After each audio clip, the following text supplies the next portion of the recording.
कहे खातिर ए बाबा बसावा काटावेला, कहे खातिर ताने लवो हार हो।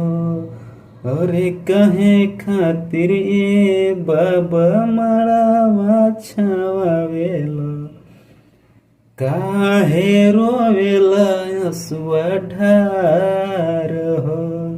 रे काहे रोवेला असुआ ढार हो। तोहरे लाए बेटी मासवा काटावेली, तोहरे खातिर तानेली ओ हार हो। अरे तोहरे लाए बेटी मड़ावा छावावेली, असही रोवेली असुआ ढार हो।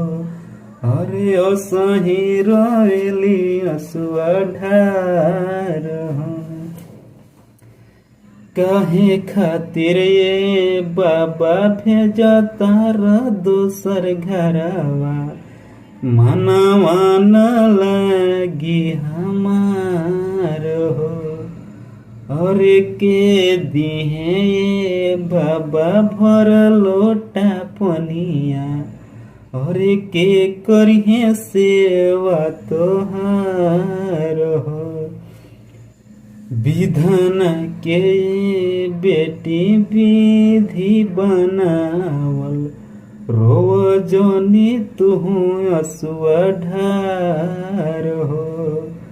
मम्मी तोहर दिहे बेटी भर लोटा पनिया, अरे उहे करिहे सेवा हमार हो।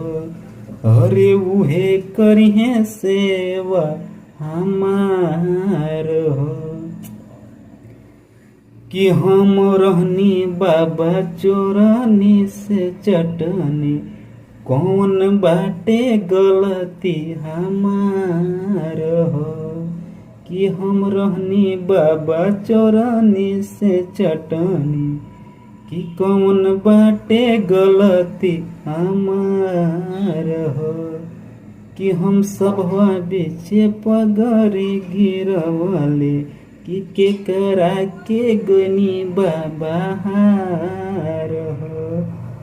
नाही बेटी रहलू तुहू चोरनी से चटनी, नहीं बाटे गलती तोहार हो।